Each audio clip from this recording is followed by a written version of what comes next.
It all began with my friends, Brent Maddock and Steve Wilson, a number of years ago. It's been over 10 years now, that we wanted to make a movie together. We had been making educational films together, and Steve had this wacky idea that he called Land Shark. The very original idea for Tremors, the fragment that kicked it all off, I came up with a number of years ago when I was working for the Navy. I was editing films for the Navy, but I was doing this out in the middle of the desert in California, where they have a base where they test things. And on the weekends I would go off and wander around out on the ranges when they weren't shooting at them, and I was climbing rocks one day, and I was sitting up on a rock, and I made a note on a scrap of paper: what if there was something under the ground and I couldn't get off this rock?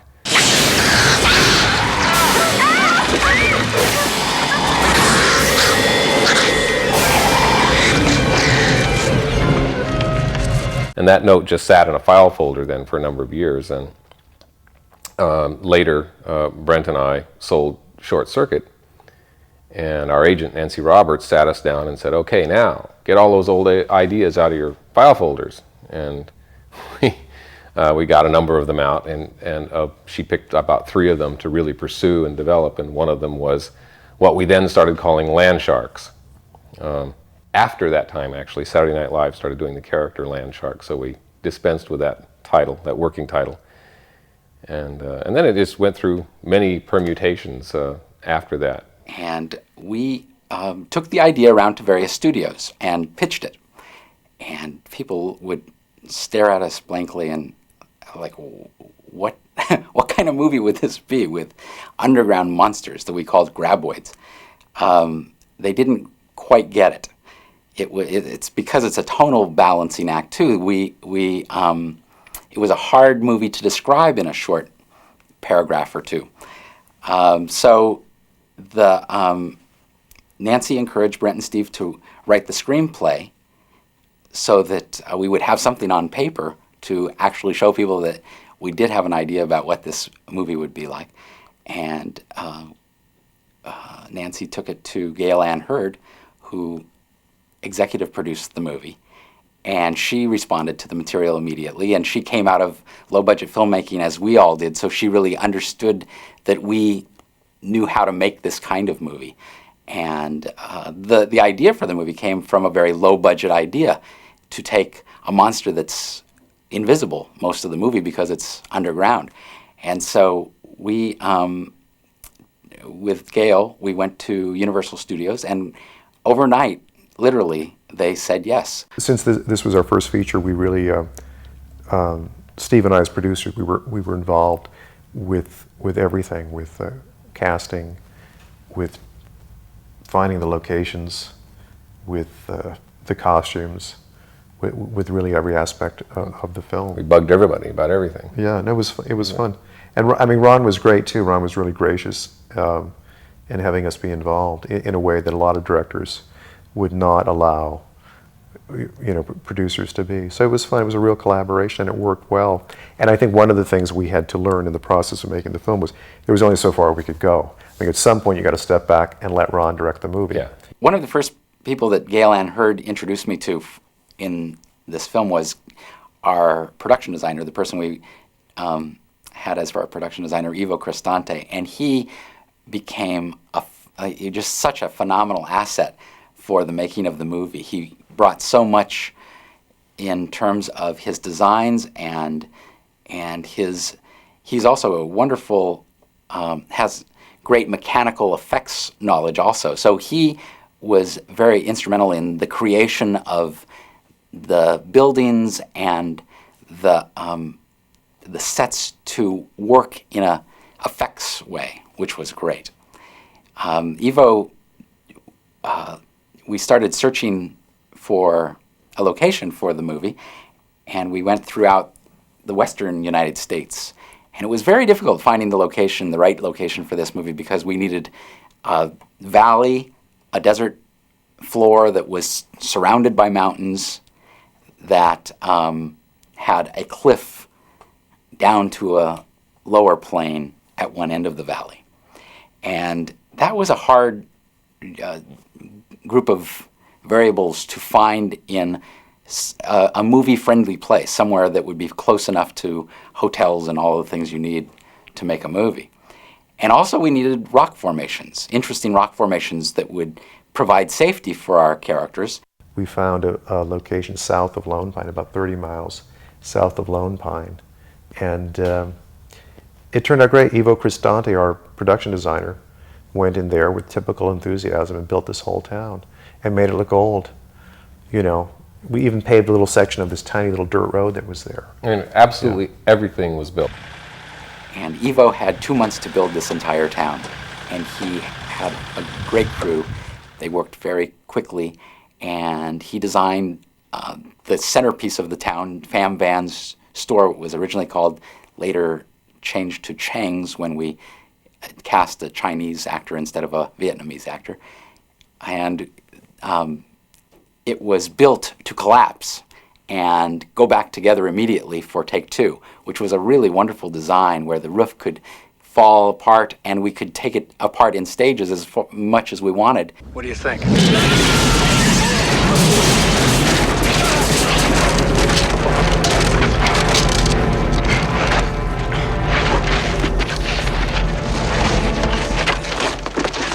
Ground's getting closer, Earl. Yeah. I say we go with Miguel's plan. It was really ingenious and simple. As most of the effects in this movie were kind of simple. The movie was made with bulldozer technology, and we tried to make everything as sort of simple and foolproof as possible. However, most of the effects didn't work the first time, as with most effects movies. It just became agony for me as a first-time director too, not being used to whatever you plan for, something else happens, and the effects were certainly often that way, especially the physical effects, because we were trying to do things that were impossible. We were trying to create the illusion that these 30-foot underground monsters were barreling through the desert at high speed, and it's something that is kind of difficult in the real world to actually do. When we got out there to make Tremors, the three of us together, the experience was, it was amazing to find out the experience was the same. Making an $11 or $12 million feature was the same experience as making a $20,000 educational film. You know, we didn't have enough money, we didn't have enough time, and we were basically sort of, you know, winging it, you know, as we went along. So, solving difficult problems in the same way. Yeah. Winging it's not quite right. We had elaborate storyboards and we had planned it out, but things nevertheless go wrong, and that's when you rely on your experience to solve them. Yeah. One of the big nightmares, effects-wise, for the film was the sinking of the car. It was the last night of photography, and we were running out of night, and the car, we had a water pit, basically, that was filled with vermiculite, this dirt-like substance, and the vermiculite just absorbed water like crazy, and it became solid like ground, and we could not get that car to sink down into it. The sequence was storyboarded to go a little farther. The actress was going to kick the windshield out and get up on the bumper, and she's going down on the ship as it's sinking, screaming out into the night up on the bumper, and we just couldn't ever get to that part of the scene because we couldn't get the car to go down, first of all. So it was a very frustrating night. One of the effects that worked the first time and every time that was one of my favorites in the film was when the jackhammer pierces the graboid and it shoots across through the pavement, across the roadway. And that was actually done in a very simple way with a track that was laid under the ground, and the jackhammer was set into that track, and then the track was covered with an asphalt, very soft asphalt look that just broke away as the jackhammer was pulled.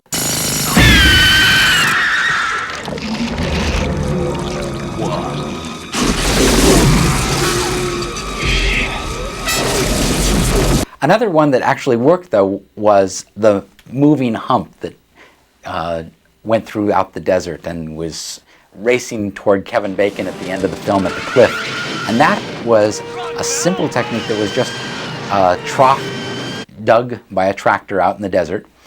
And we put a boat buoy in the trough, covered the whole trough with a dirt mat, and then pulled it with a truck, pulled this buoy around, and it really gave the sense of the moving hump of this creature. Hi, I'm Rhonda Lebeck. I'm up here for the semester. Yeah, geography. Geology. Yeah, well, actually, seismology, earthquakes. And you two must be Val and Earl. I've heard all about you. We deny everything. Kevin, I loved his work from the time of Animal House and Diner, and certainly Footloose. He really carried that movie off so well, and he obviously was an actor who had a sense of humor, but also was very real, and that's what we were looking for in Fred.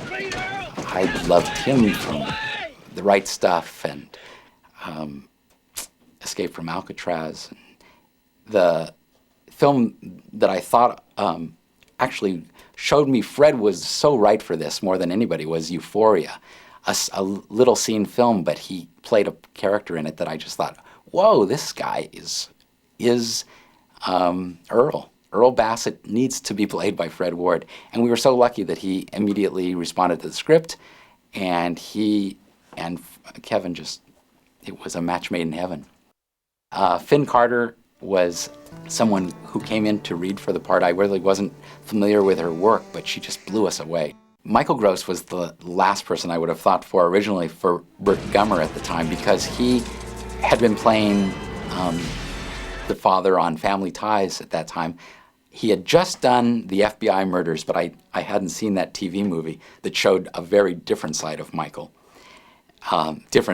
Very different from Tremors as well, but it showed that certainly this actor has a great range, and he came in to read for the part, which we were lucky to get someone of his caliber to come in and want to read for the part. And once again, I was so blown away by his performance, and he was jumping up on the couch, standing on the table in the room, and it was just wonderful. I believed this movie. I believed The Survivalist when I heard him read, and so there was no doubt he was the guy for the role.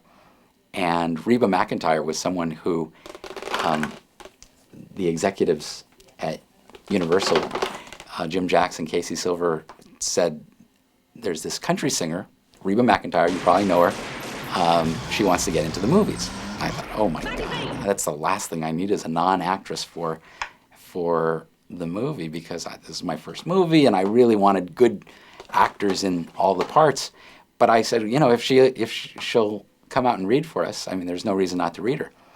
And she flew herself out to LA, and I fell in love when she walked through the door. She was so engaging and so wonderful. You could just tell her natural style would lend itself to the role of Heather Gummer. We were just so lucky with Reba McEntire, Michael Gross, Finn Carter, Fred, and Kevin. We were just universally lucky with the... Well, it was great. It was great from a writer's point of view to stand there and go, yeah, that's the way to do it. Yeah, that's good. Yeah, as opposed to sort of sitting there chewing your fingernails, wondering what you're going to say to the director to get him to change the line reading, and it really wasn't necessary.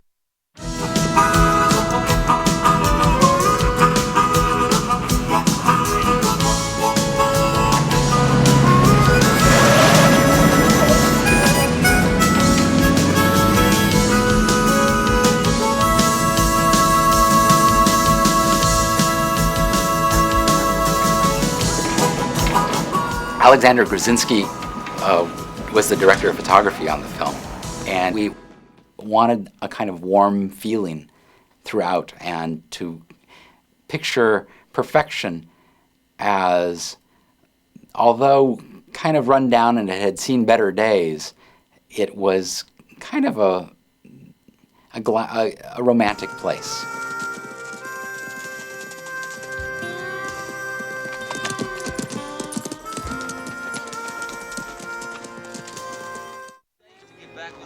We really only have two interiors in the movie, the store and Bert and Heather's basement. And it's a real challenge for a director of photography to be outside all the time and be at the mercy of the elements. 1, 2, 3. And my editor, Nick Brown, was always there to give encouragement, but also to say when something wasn't working well. He was always brutally honest, and I love that about Nick. He went on to cut City Slickers and Heart and Souls for me as well.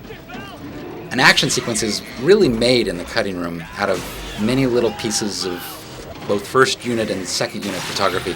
Steve Wilson directed the excellent second unit with Virgil Harper as the director of photography. Look, these creatures are absolutely unprecedented. Yeah, but where do they come from? That was a big question, though, where the creatures came from. And people kept asking. I mean, Well, they insisted there was a on it. debate about that. There was a big debate about it early in the process. First of all, we didn't care. And since I'm the one who comes out of science fiction films, I was saying there's only 4 places they can come from. They're either radioactive, or they're a biological experiment, or they're from outer space, or they've always been there. This is the only options you have.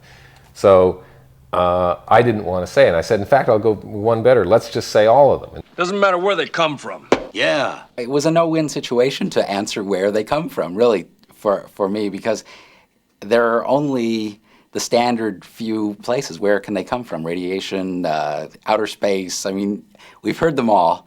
And would you figure out where they come from in the short time the film takes place in, once you discover these creatures? So I thought that it was more reality-based and realistic that they wouldn't figure it out.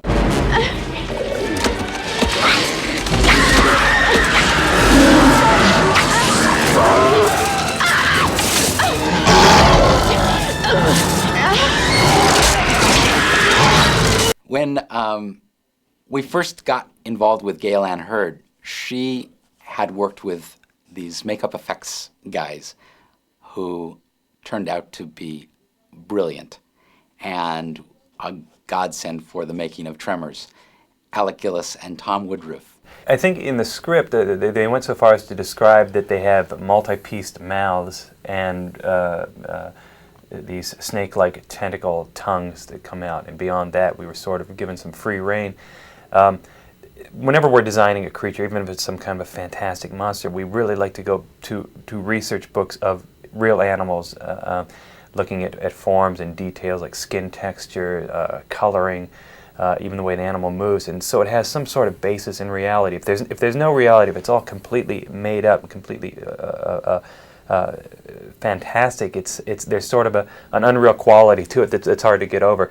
So we would meet with Steve and Brent and Ron, and at the time we were sort of just getting our own shop established, and we didn't really have a base of operations. We would meet with them at a restaurant in Burbank and show up with a pile of books under our arm, sit down, spread them all out all over the table, and sit and drink coffee and go through these books and come up with a design. They would say, when do we get to come and see your shop? And we'd say, well, this was more convenient for all of us, sort of a halfway point. And so, ultimately we did have to say, we're making some arrangements. As soon as you give us the check, then you can come over. And it was pretty tight there for a while.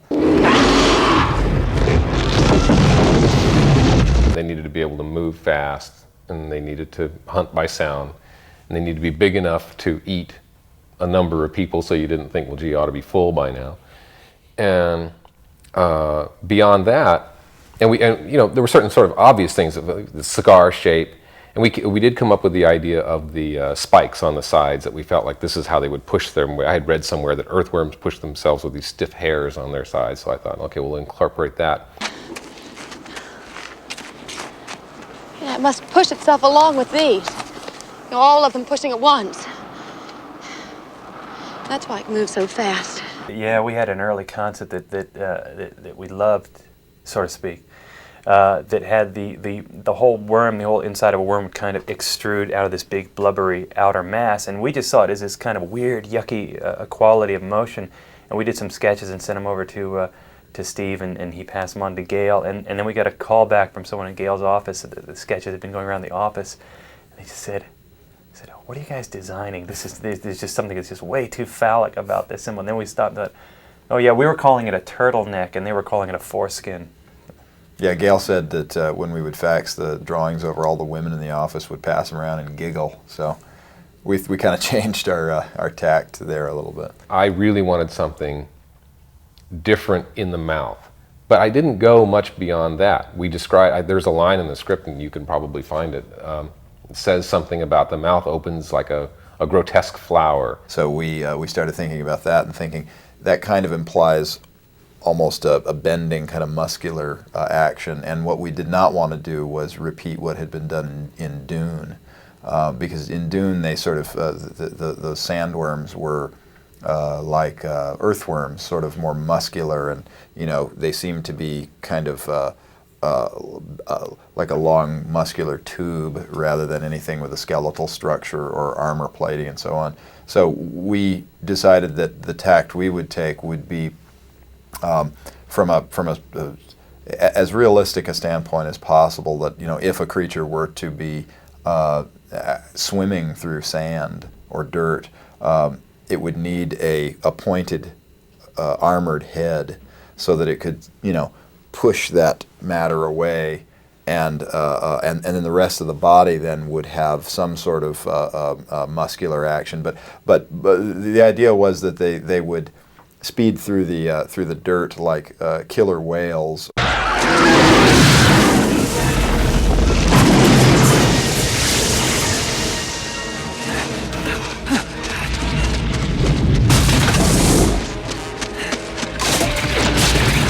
The whole idea was that for the first part of the movie, all we see are the tentacles that are coming out of the creature, and the idea there is that as the audience, we're misled into thinking, well, these are the creatures, they're only 6 or 8 feet long, and they're only about this big around, and maybe there's a way that you can deal with them, and it turns out that those are really much smaller tip of the iceberg. So that came about from the script. They weren't really described in any detail, and we did a whole series of different sketches. Some of them were very, very ornate looking, almost, again, following through with this flower motif. They had sort of an arrangement of little barbs around the outside that sort of looked like the petals of a flower with a very vicious mouth inside. And we looked at a lot, again, going back to real creatures as a basis. We used a lot of elements of, for example, a slug, to give it that kind of a fleshy feel along both sides of the whole length of the tentacle.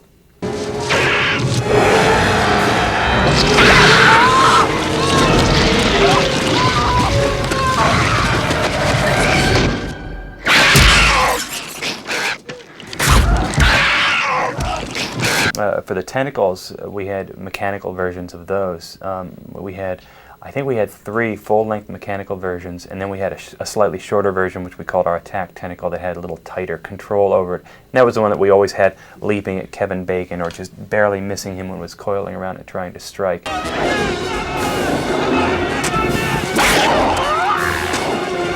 We had a whole array of different pieces.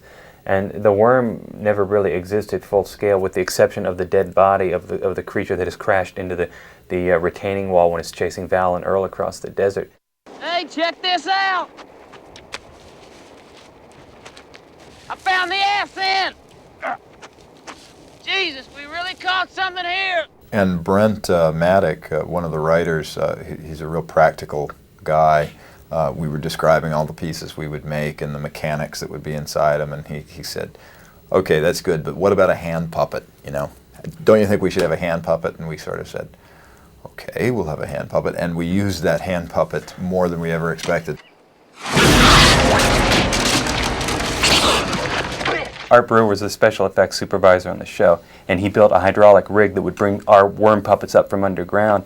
And the way we get a clean break is to have a big styrofoam sheet of textured ground material that it was easy to break through, and then there was a lot of loose dirt and big air cannons to kick up dirt and dust. And for one of the shots, because we wanted to have the creatures have a lot of life when they're bursting up, I went inside one of the creatures that was basically suspended like a big cone shape on these heavy-duty springs, and I was underneath, and I had a little respirator mask on, and I had a walkie-talkie and a little flashlight, and basically was camping out under there. Get inside! Get inside!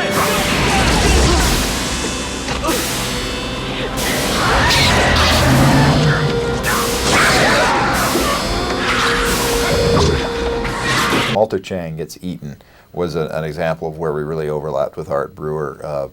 We had to create an effect where a worm bursts right up through the floorboards and snatches a guy and thrashes him around and pulls him right down. So we had our worms that we had used out in the desert, and we knew basically how those needed to work, but the challenge here was to get up enough speed that we could bring it up and break through the breakaway floorboards and so on. Make that happen in the soundstage, which had like a water tank. I think it was a water tank, but it was a pretty narrow corridor that dropped down about 10 feet.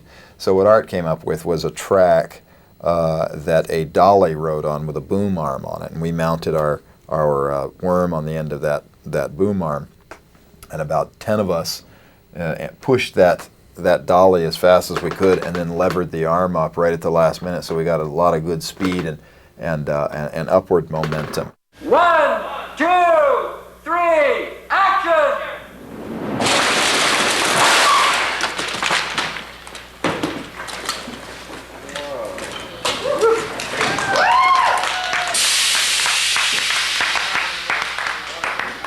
And we got the initial burst through, and we had guys on the cables pulling the jaws open so it would open up. And then in a separate cut, we showed the tentacles coming out, wrapping around Walter Chang, and starting to pull him back.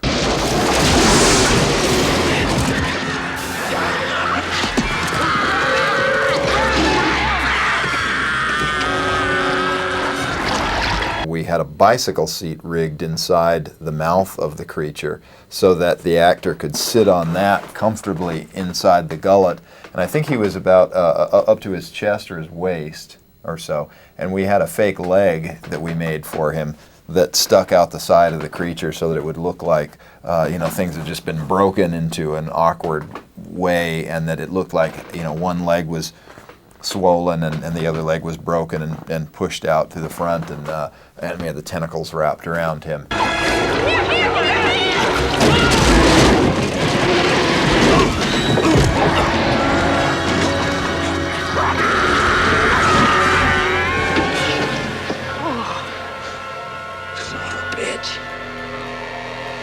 Son of a bitch! We had just come off of Aliens recently, and we had said to ourselves, Aliens was a dark movie. Everything was wet in it and slimy. This seems to be more about, broad daylight, hot dust. Let's stay away from the slime. Let's just let them be, a little drier and create their own character that way. That's a little different than what you usually see. And we didn't slime up the mouth. We let it was glossy because of the coatings that we had put on it, but it was dry.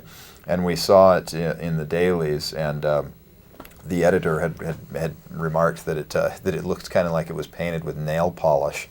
And we kind of, didn't fully understand that comment, but understood what he was reacting to, which was the lack of wetness. So we started putting the slime on it and started, doing the webbing in between the mouth. Look! We can make it! We can make it! So that by the time we got to the point where the dead creature had rammed into that retaining wall, and they break it away and the head kind of lolls out, and there's a POV shot where the camera's moving and all this dripping slime and all that. I mean, we really went overboard with the wetness there, and we saw it at a test screening with a bunch of guys, like heavy metal guys, with Metallica t-shirts and all that, guys that would really eat that up. And when they saw all that dripping slime, the whole place, it was like the roof went off the theater. Everybody was cheering, and we looked at each other and we said, slime. Never underestimate the value of slime.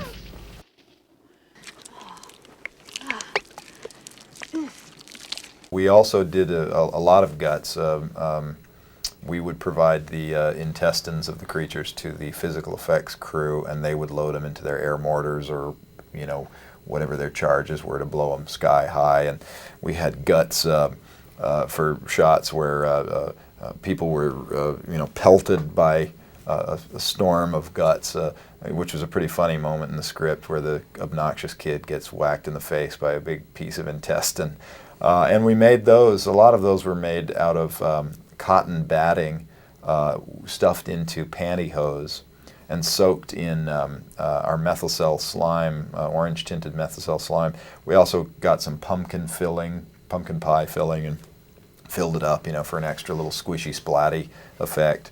And those started to, you know, decompose and rot, and they'd really start smelling like real intestines. Take it, take the bait!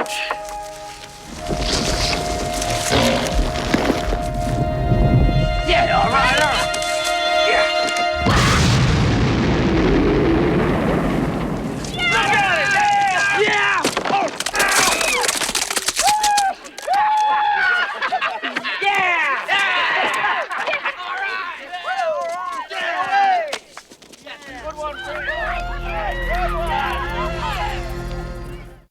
We were also introduced to Dennis and Robert Skotek, Bob Skotek, by Gail Ann Hurd, and they had worked with her on Aliens, and they were about to do work for her on The Abyss, and they are just primo miniature guys. My role on Tremors was as a director of photography, and in most of the work that we do, I'm the director of photography and will direct the action at certain times when my brother isn't directing the action. He art directs, and I'm the director of photography.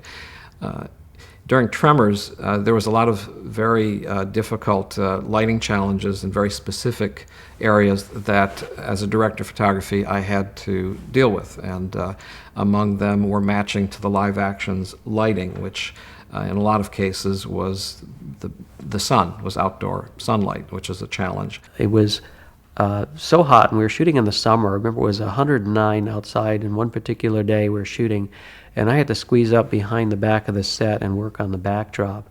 Now, there was enough light there that my shirt actually started smoking from the heat. And at that point, where I almost scorched myself, I said, you know, we're going to start working at night.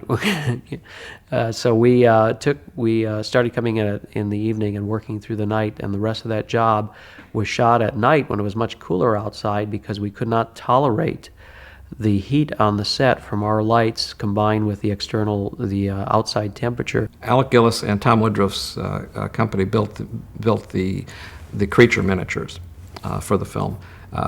The Forward built the miniatures of the basement interior and all the desert terrain, all the exteriors, all of the desert, which sounds sort of strange to build the desert, but in fact things had to be constructed, and there were backdrops that had to be painted, and there were the sagebrush and bush and cactus that had to be built, and all that to match live action. In the basement sequence, when the creature breaks through the wall into the survivalists' little into their basement and starts destroying their room. The full-sized creature was used to break through the wall.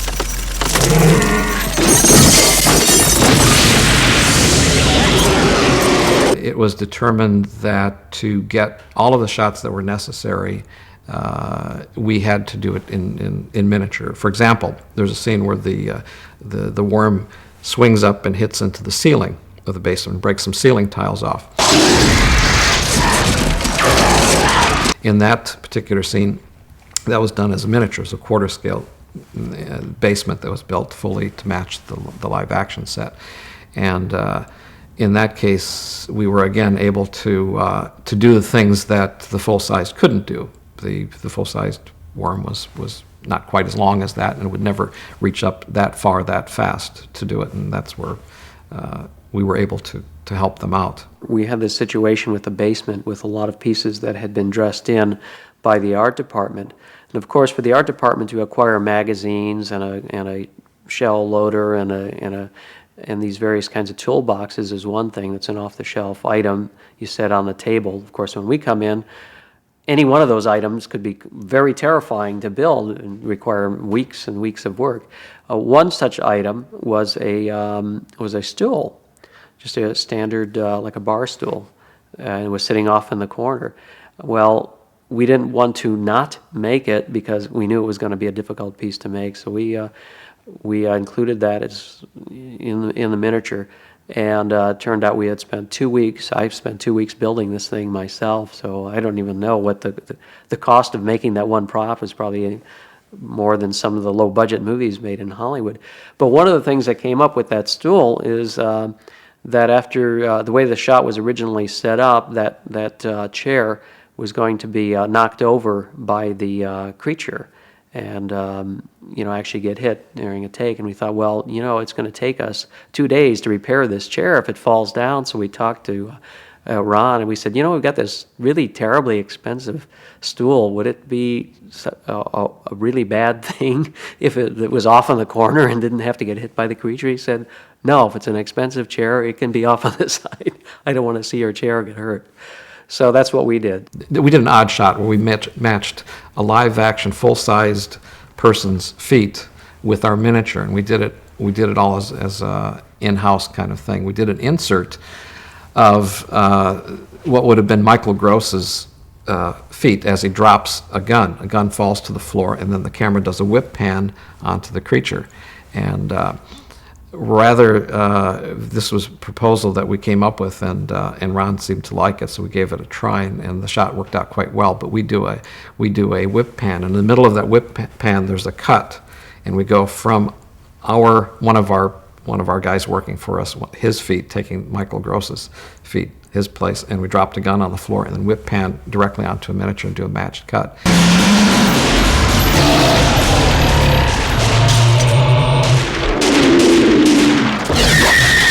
And it looks flawless and looks like it was all part of it. So this tended to make to create a scene. This made a scene where we could pan from the actors directly onto a miniature and get a sense that the two are integrated rather than being two separate kinds of shots, where we only see the creature or we only see them. This way it got them both together. We decided once again that we would make a hand puppet, because we hadn't originally planned to make a miniature hand puppet of the worm.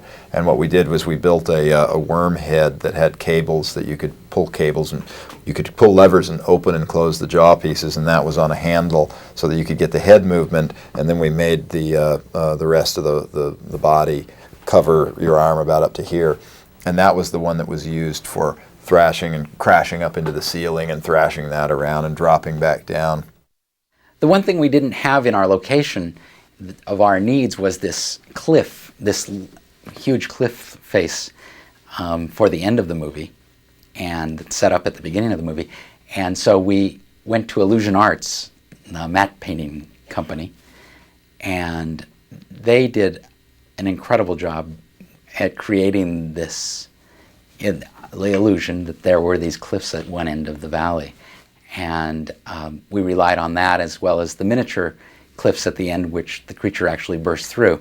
At the end of the film, the payoff, the creature dies at the end of the film, and he crashes through the cliff and lands on the ground and splats, and he's dead. We had to create a miniature version of that cliff for our purposes. We did it as a perspective shot, and a perspective shot is pretty straightforward, kind of a simple concept. And what it is you build something that's smaller than the real object, and then you put something behind it and line the two up with the right camera angle, and it looks as though it's larger than it actually is. So you're bringing a small object, putting it close to the camera, and putting people into it further away, and it looks like it's an actual full-size cliff. When we were shooting the miniature cliff at the end for the ending, the creature bursting out of the wall of the cliff, we had doubles for each of the actors, because they had to be way up on a scaffolding high above this miniature cliff with a forced perspective to think that they were standing on this cliff. And we were waiting for the female stunt double to arrive, Rhonda's stunt double, and she never showed up. So there were no women there actually in that day of photography. So I got drafted in and had a wig put on, and I played Rhonda for that scene. But finally, I cut myself out of the movie because that shot was not necessary. So we ended up leaving it on the floor. But for a brief time, I played Rhonda in the movie, yes. At the first preview, the audience was really into the movie, and they were screaming and laughing and cheering, and it was really a thrilling experience to see it with an audience for the first time. But at the end of the movie, when Val and Rhonda are talking by the truck, you really want them to be together. You want them to get together. And the audience started chanting, "Kiss her, kiss her," and they were stomping their feet, and it was, the whole auditorium was just shaking with this "kiss her" chant. And the lights came up afterwards, and the studio said, "We really need to have the two of them kiss." We had had Val and Earl finally get out of town to go to Bixby, and then conveniently turn around when they realized they had left their lighter with Rhonda. I just flat don't believe it. After 5 years, you finally take my advice. You fall for a quality woman. And then what do? You stand there doing nothing. Earl, get real. Girls like that, they just don't go for guys like me. Listen, you don't decide if you're worthless. She does. If we're going to Bixby, could we please just go the hell to Bixby?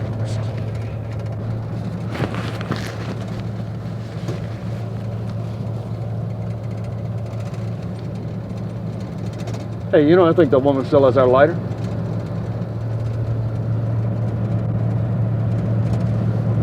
Well, hell,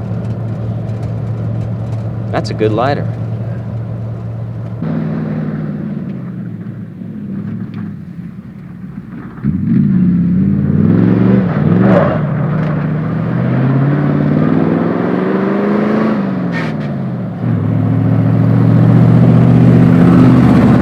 So we went out and shot a new ending, had Val and Rhonda kissing as the crane goes up, and it was one of the lessons to be learned from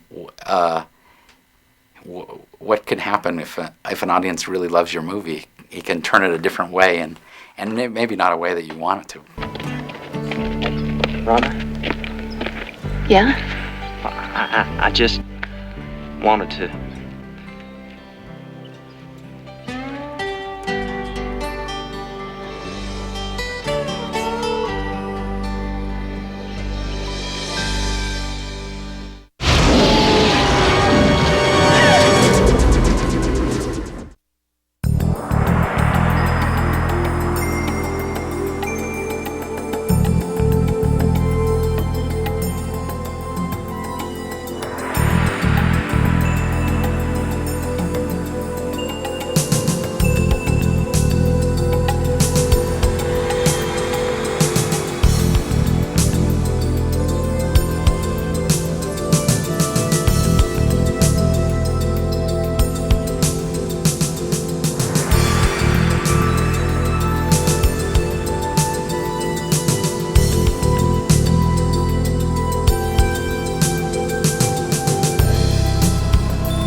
just suddenly hit me, you know. Stampede.